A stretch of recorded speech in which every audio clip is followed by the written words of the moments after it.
Good morning, Melanie. I just arrived to your hospital room. I don't see you around. I brought a change of clothes. Everything okay? Is there something you want me to take back home with me? Like laundry or something? Oh, hey, Mom. Yeah, actually there is. There's a bunch of laundry in the closet near the door. Get those washed, would you? Alright, no problem. Oh, and Melanie, there's one more thing. Yeah? What is it? You and the baby are scheduled to come home the day after tomorrow, right? Yes, that's right. Why do you ask? Well, I suddenly have this urgent issue back at my parents' place, and I won't be home for a few days. So I asked my son to take the afternoon off the day after tomorrow to pick you up by cab. Hope that's okay. Oh, yeah? Okay, so Rob is gonna pick me up, huh? No problemo. No problemo? Oh, yes, I get it. I really feel awful about it. No worries, I'll be fine. Actually, I'm sorta thankful. Excuse me? Never mind.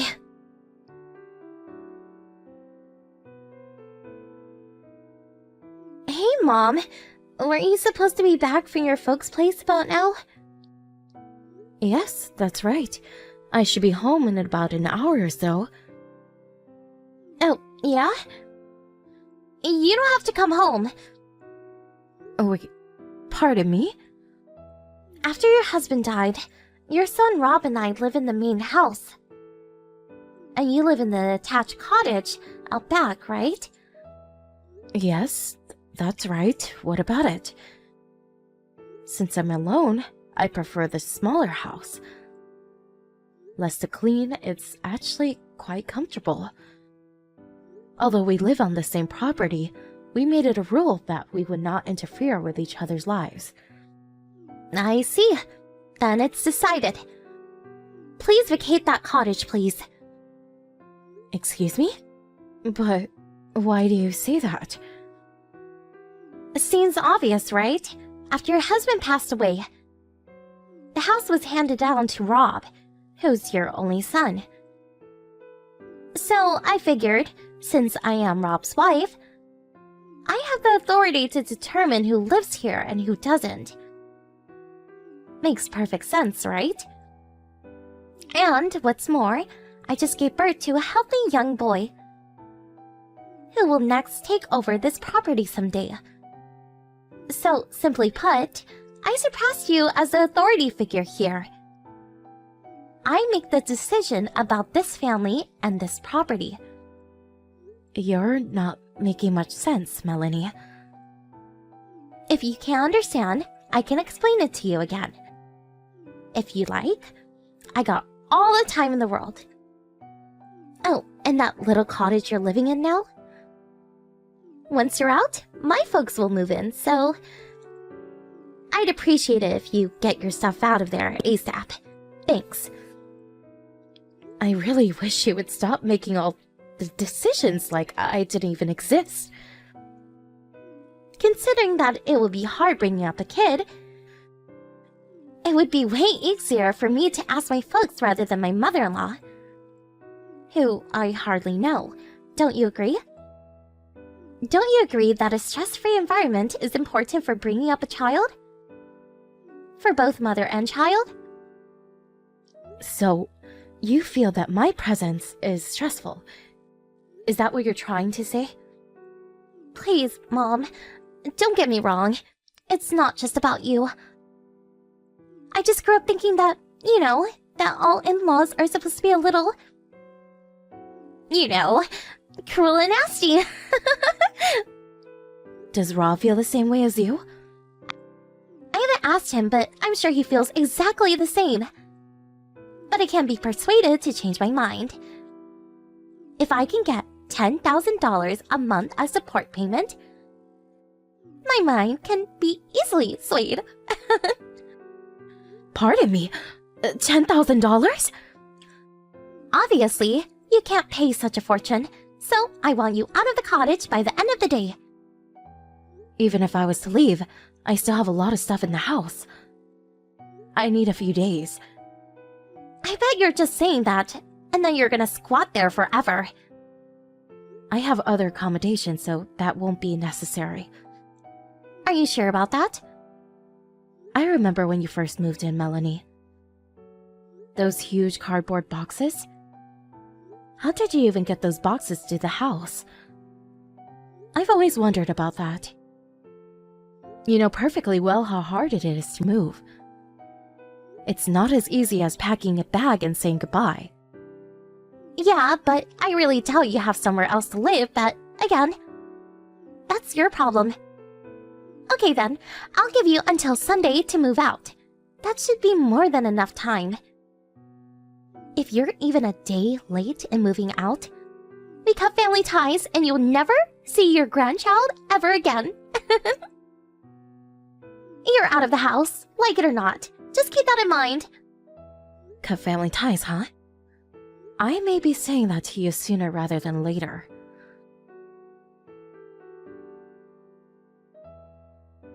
Judith, is this true? Did you really move out of your own place? Good morning, Rob. Please, no need to worry about me. I'm fine. As you all know, I have other accommodations. But it seems unfair. This is your home.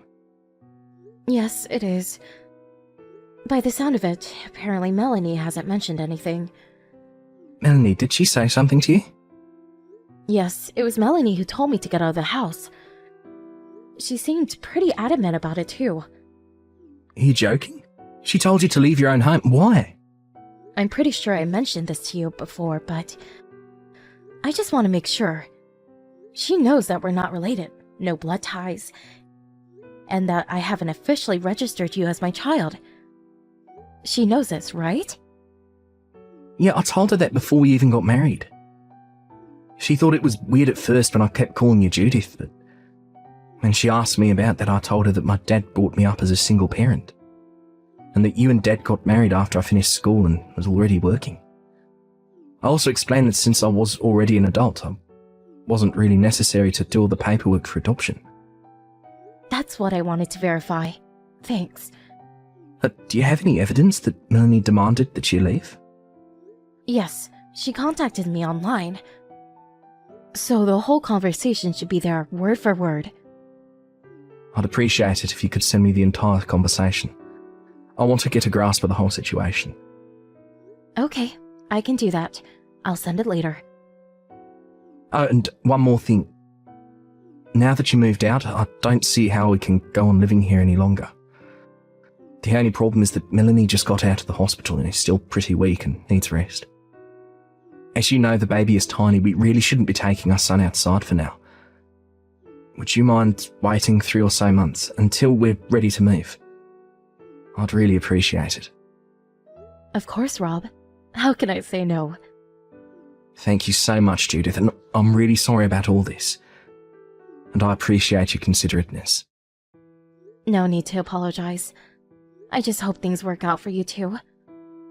Or should I say 3?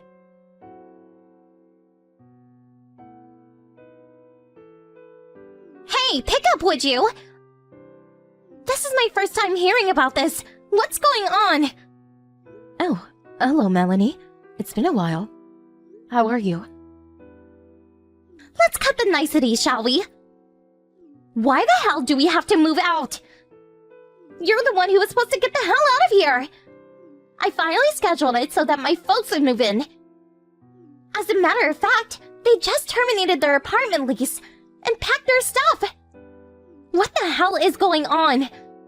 What have you done? I'm sure you heard everything from Rob.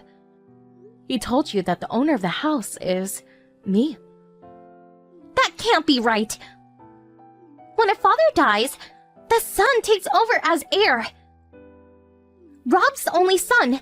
The house obviously goes to him. What are you, delusional? And you have to pay all kinds of taxes too, like property and state taxes. You're just a housewife. You would never be able to pay that. Oh, I see now. That's where all misunderstandings come from. A misunderstanding? What are you talking about? For starters, I'm not a housewife.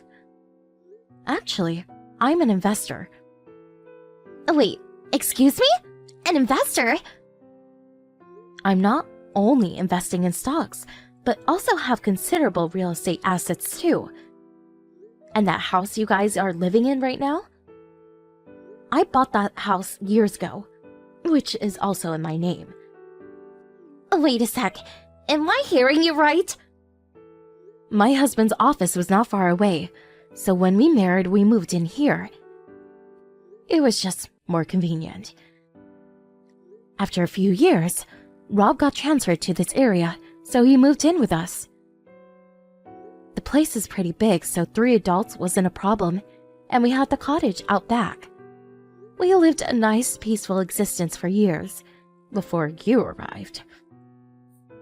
So, does that mean that the house will not be Rob's for the foreseeable future? That's where you got your wires crossed again, Melanie. About any inheritance, we decided long ago that when my sister's child turns 30, she would inherit the house. We decided that years ago, and Rob's father was well aware of it, as Rob is. I'm surprised he didn't tell you. Are you for real? That doesn't make sense. Even if Rob is not your real child, he is nevertheless your son. You can't deny that. He has rights too. Being your son, he has way more rights and priority than some niece or nephew. I never officially adopted him as my son. Therefore, there is no inheritance involved. Although he may be perceived as my son. I don't want to sound crude, but he's actually a stranger. Wait a second. So, does that mean, no matter what I do, this house will never be mine? That seems to be the case. You can't do this! No way! I won't let you do this! I already talked to Rob about all this. I'm bewildered by your reaction. I thought it was all resolved. This wasn't how it was supposed to end! We were supposed to get the house. My folks were supposed to. Am I hearing you right? Was that your intention? To somehow outright own that house? Is this what it's all about? Yeah, so what? I have no say in what you two are going to do going forward. That's for you and Rob to decide. Excuse me? I decided to move out and live at my summer home near the ocean. As for that house, I'm going to put it up for rent in the near future. Once I get the schedule figured out, I'll send you the date I will need you to move out. I would appreciate it if you get all your things packed and ready to move out by then. How did it turn out this way? What's going on? Can you at least give us that summer home?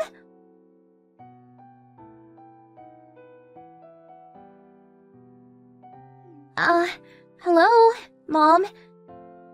It's been a while. How have you been? Is that you, Melanie? What do you want? I hope it's not about extending your stay. I already have that place on the market.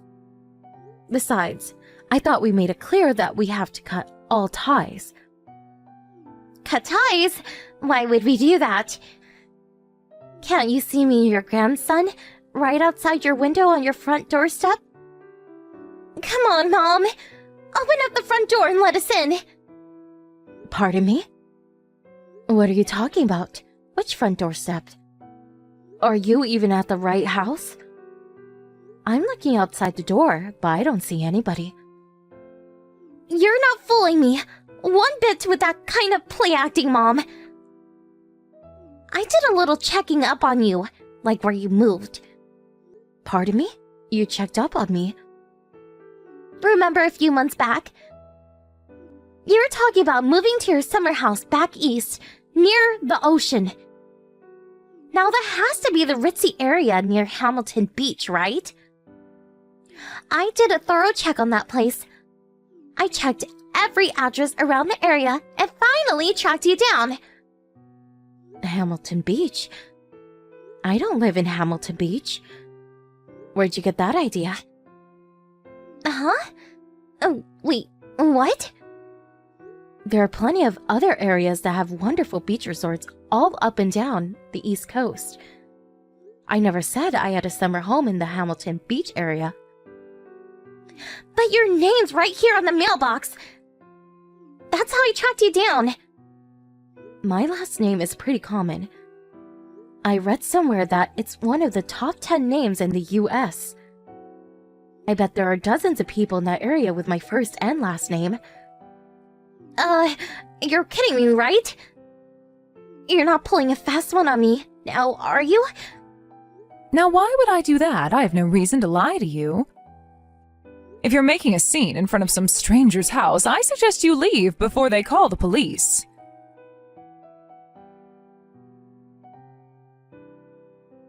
That was a close call. I talked my way out of it. I said I was lost. That guy was about to call the cops on me. So, Melanie, what's this all about?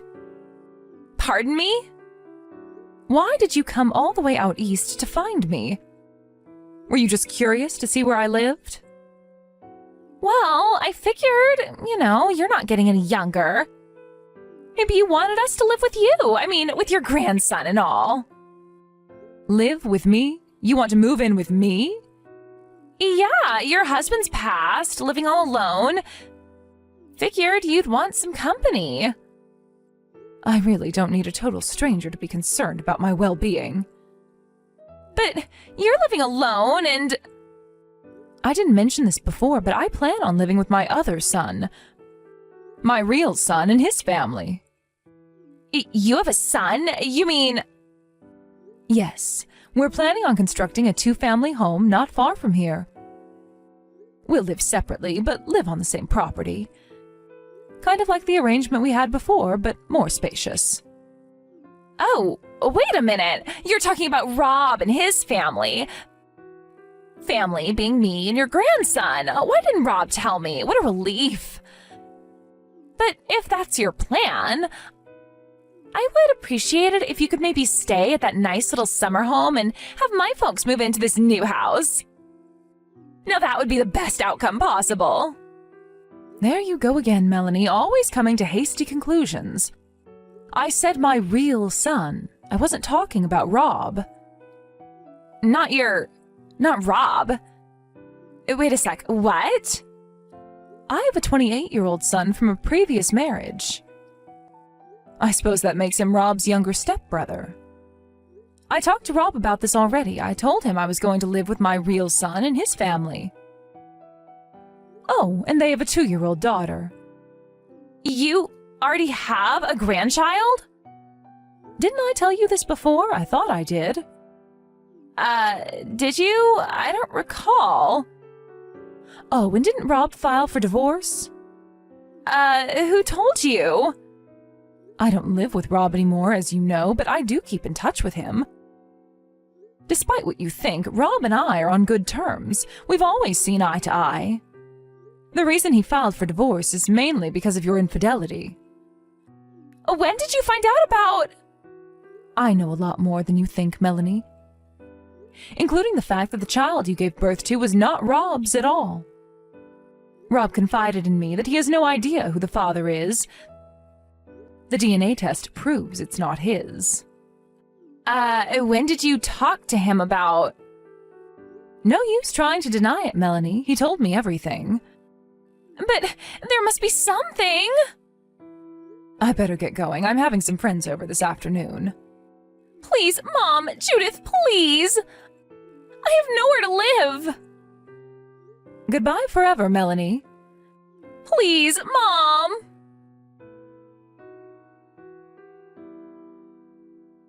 I later learned that she came looking for my summer home in Hamilton Beach area with her parents in tow.